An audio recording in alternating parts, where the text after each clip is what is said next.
Chapter 1. Politics and Government. The clock of politics ticks louder than ever, not in centuries, but in seconds. Every decision governments make feels magnified in a world where crises spill across borders with ease. The old idea of sovereignty, a nation holding its destiny tightly within its own borders, feels both essential and insufficient. Essential because people still demand identity, culture, and control over their affairs. Insufficient because no border can keep out carbon in the atmosphere, a digital virus, or a pandemic sweeping continents. The debate is no longer whether sovereignty must fall or stand. It is whether it can adapt, shifting from isolation into something more fluid, where nations remain self-ruled, yet act as co-authors of global solutions. History warns us of the danger in centralized power. Empires, dictatorships, and authoritarian regimes all show how concentration of authority suffocates freedom. But history also warns against isolation. Global problems left to fragmented responses can spiral into disaster. The 21st century demands cooperation without conquest, an architecture of governance that protects both the local and the global. At the heart of this lies trust. Trust between governments and their citizens. Inside nations, fractured systems show the cost of poor coordination. Departments hoard information. Inefficiency thrives. Fraud slips through cracks, and the public pays the price. Across borders, criminals, traffickers, and cyber attackers exploit the same gaps. Better intelligence sharing, stronger safeguards, and transparent frameworks could close these holes, protecting rights while delivering security. The pandemic proved it. Coordinated science, data, and health policy saved lives. Without it, the toll would have been worse. But cooperation means little if democracy itself falters. Many today see politics not as service, but as spectacle. Campaigns crafted like theater, where choice feels narrower with each election. The promise of democracy is power to the people, yet too often it seems filtered, manipulated, diluted until it serves the few. Votes feel symbolic, not decisive.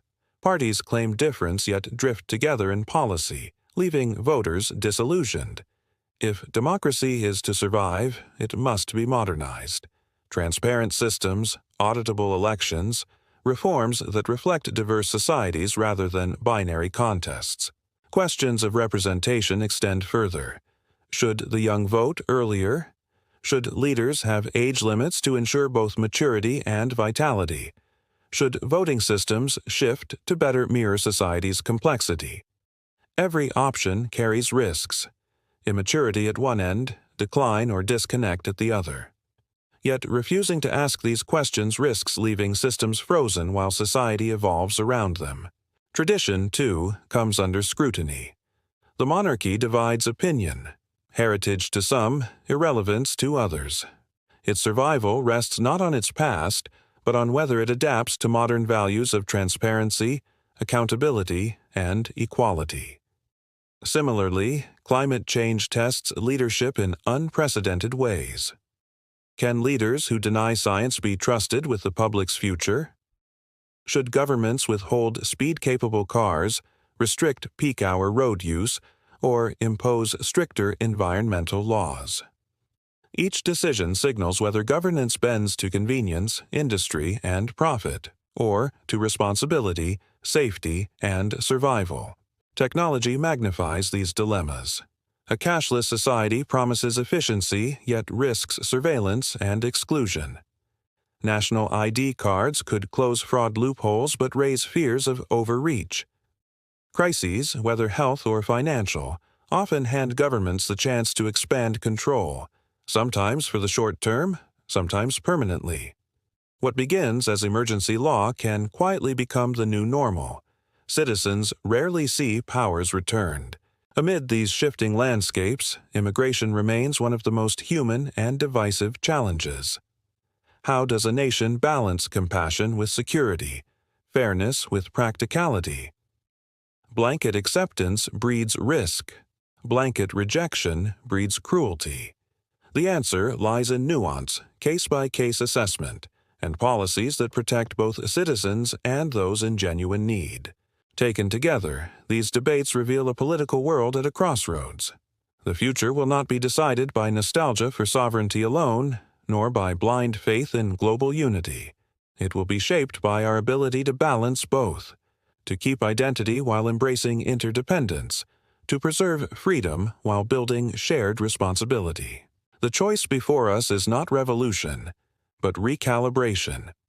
Politics must be rebuilt on transparency, trust, and courage. Governments must evolve, not to guard their power, but to earn back the people's confidence. The challenges of climate, technology, migration, and democracy itself will not wait. If politics fails to adapt, it risks irrelevance, or, worse, collapse into the very extremes it was designed to avoid.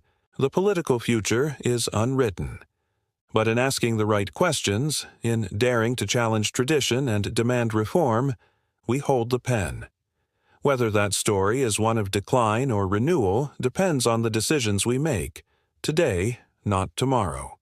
For all the money in the world cannot buy back the time already lost.